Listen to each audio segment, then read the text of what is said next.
Hi class, today I will be presenting the colonization of Saipan, Commonwealth of the Northern Mariana Islands. The early period. Archaeological evidence of Saipan, the second largest island in the Mariana Islands, may show that Northern Marianas were settled by people originating in Southeast Asia. The Pacific Island group has been settled for 3,500 years, first by immigrants from the Philippines and then the Carolina Islands who blended into the Chamorro people when the Europeans arrived. Ferdinand Magellan was the first European to arrive on the Marianas, when he stopped there briefly in 1521. Magellan named the islands the Ladrones, Spanish for thieves, because while he was there some of the islanders took a small skiff that he had trailing behind one of his ships. This is a global map of Saipan. Okay, Spanish colonial rule. The permanent colonization of the island began with the arrival of the priest Diego Luis de Torres in 1668. Mariana of Austria, the regent of Spain, financed his mission, and he renamed the islands of the Marianas in her honor. Torres and his colonists established churches and religious schools. The islanders resisted conversions to a religion that did not fit traditional beliefs. In response, the Spanish segregated the people into villages. Many islanders were killed in the process of relocation. Others died from the spread of diseases, further decreasing their population. In 1680, the Spanish sent reinforcements led by Jose Quiroga, who was the interim governor of the Marianas from 1680 to 1696. There were revolts, sieges, murders of missionaries, and burning of churches that was known as the Chamorro Wars, and that resulted in many islanders fleeing to the hills. In reprisal, the entire native population was relocated from Saipan and Rota in the Northern Marianas to the islands of Guam. Finally, the Chamorro people took the oath of allegiance to the King of Spain, accepted Spanish customs, and began to wear Western-style clothes, cultivated corn, and eat red meat. Some of the cultural traits that the Europeans associated with higher civilization. Artisans were sent to the villages to teach sewing, spinning, weaving, tanning, iron forging, stone masonry, and other crafts.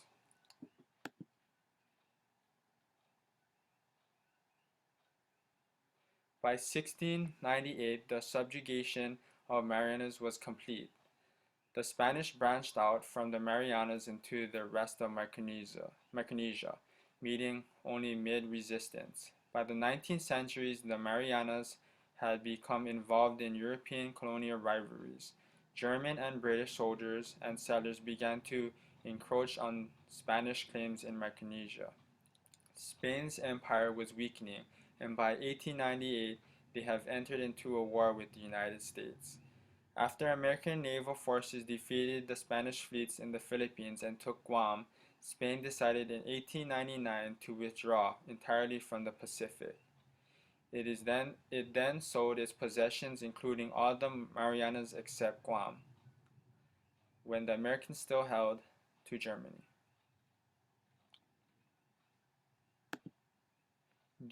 German and Japanese control. The Germans established an administrative center at Saipan, which had served as the seat of the Spanish administration after American captured Guam in 1898. This period marked the permanent division between Guam and the Northern Marianas. Schools, a hospital, and other public buildings were erected in the Northern Marianas, and colonists were encouraged to immigrate from Germany. Large coconut plantations were started, as were other agricultural projects. Copra production was the main German agriculture interest. German control in the Northern Marianas ended abruptly with the outbreak of World War I. In October 1914, the Japanese gained control of the Northern Marianas and the rest of Micronesia.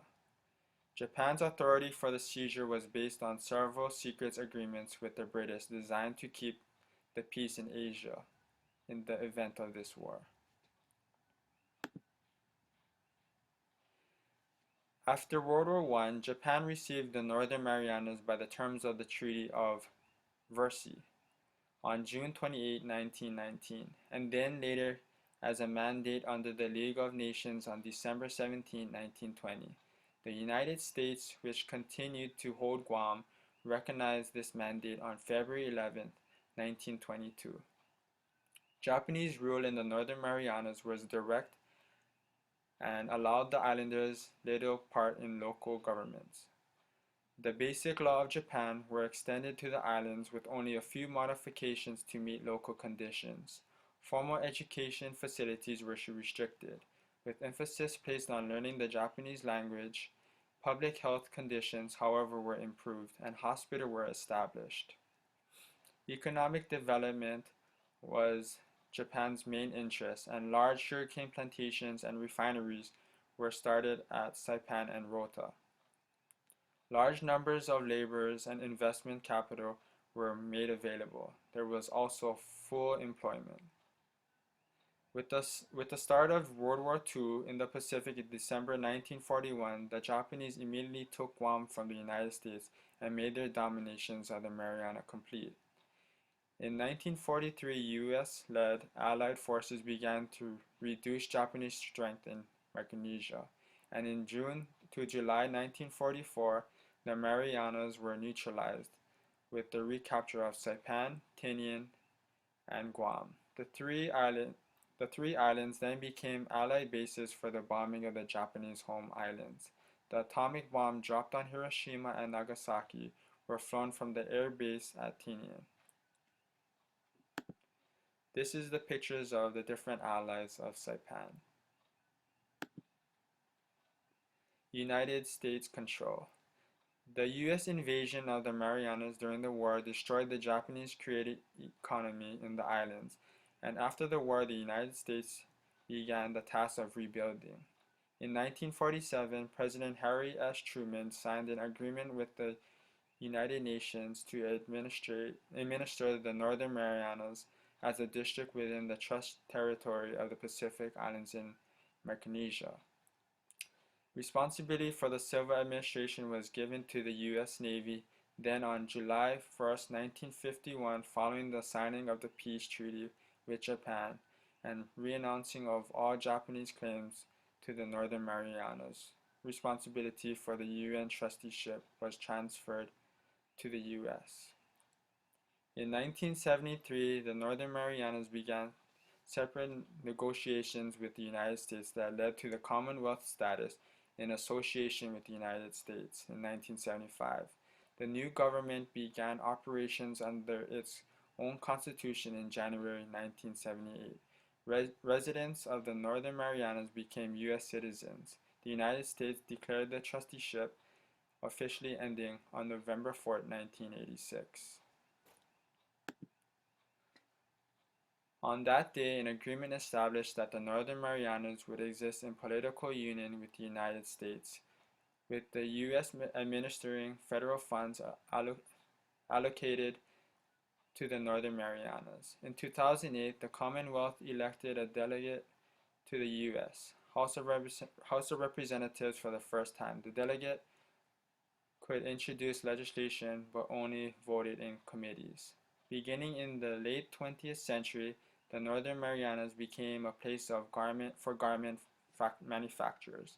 The Commonwealth was exempt from many of the labor standards of the United States and from provisions of federal immigrants and nationality law.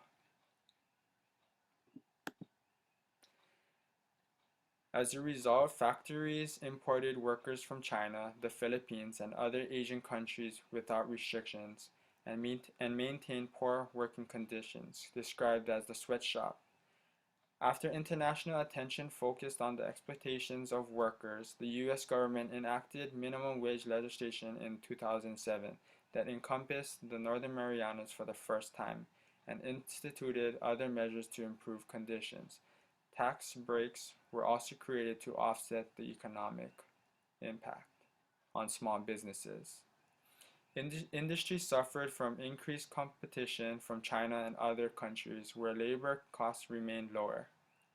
In addition, several typhoons damaged the infrastructure and caused widespread property damage in the islands. This is different people working at the garment factory.